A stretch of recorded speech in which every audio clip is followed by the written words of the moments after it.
আসসালামু আলাইকুম।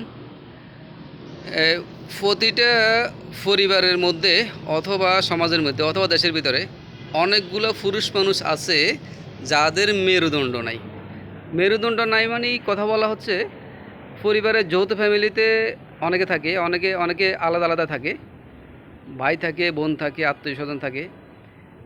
পরিবারের কোনো একটা কাজে ভাই বেশি থাকলে সবাই পার্টিসিপেট করা লাগে। বোনেরাও সহযোগিতা করে, অনেক সময় থাকে, করে।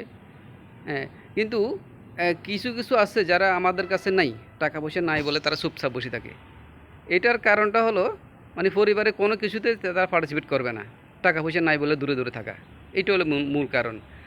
ধরেন আপনার ওই ওই সমস্ত ব্যক্তিরাই আবার দেখা গেল যে বউয়ের জন্য স্বর্ণ কিনতেছে, পরিবারে আপনার কিছু জিনিসপত্র জোগাইতেছে, ফার্নিচার কিনতেছে, হ্যাঁ, আবার জমি জমাও রাখতেছে। তখন বলা হচ্ছে যে আপনি পরিবারের ভিতরে কোনো একটা কাজে পার্টিসিপেট করতে পারতেছেন না, তাহলে আপনি এই টাকাগুলো যে ফার্নিচার কিনতেছেন, বইয়ের স্বর্ণ গয়না কিনতেছেন, হ্যাঁ, ছেলে মেয়ের জন্য জিনিস কিনতেছেন, বা এগুলো এত টাকা কোত্থেকে আসে, আমার কাছে তো বলতে টাকা নেই। তখন উত্তরে বলে যে হ্যাঁ, এটা আমার শ্বশুরবাড়িতে দিয়েছে, বা শালা দিয়েছে, সম্বন্ধী দিয়েছে, অথবা আমার শালি দিয়েছে। তো এই যে দেখেন, নিজের টাকা ইনকাম করার পরে সে টাকাটা, নিজের টাকা নিজে সে বলতে পারে না।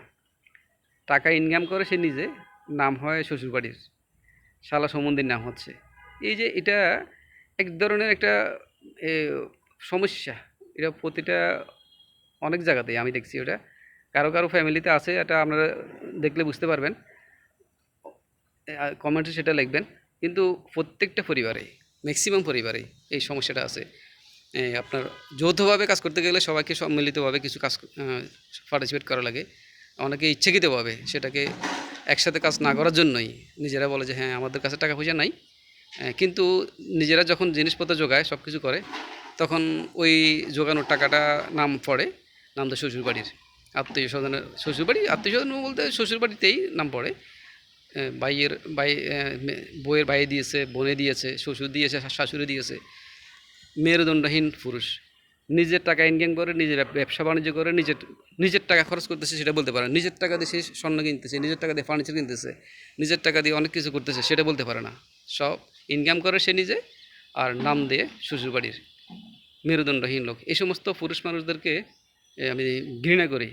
যারা যারা এই সমস্ত পরিবারের সাথে পার্টিসিপেট করতে পারে না, যারা পরিবারকে সহযোগিতা না করে নিজেদের আখের গুছানোর জন্য, নিজেদের জিনিসপত্র গুছানোর জন্য পরিবারের সাথে পার্টিসিপেট না করে নিজে জোগাড় করে সব কিছু জমায়, নাম পড়ে শ্বশুরবাড়ির। নাম নিজের ইনকাম করা টাকা খরচকে নিজে বলতে পারে না। নিজের ইনকাম করা টাকা নিজে বলতে পারে না, শ্বশুরবাড়ির নাম পড়ে, নাম দিয়ে কাজ করে। এই সমস্ত পুরুষ মানুষদেরকে আমি আমার ব্যক্তিগতভাবে ঘৃণা করি। সবাইকে ধন্যবাদ।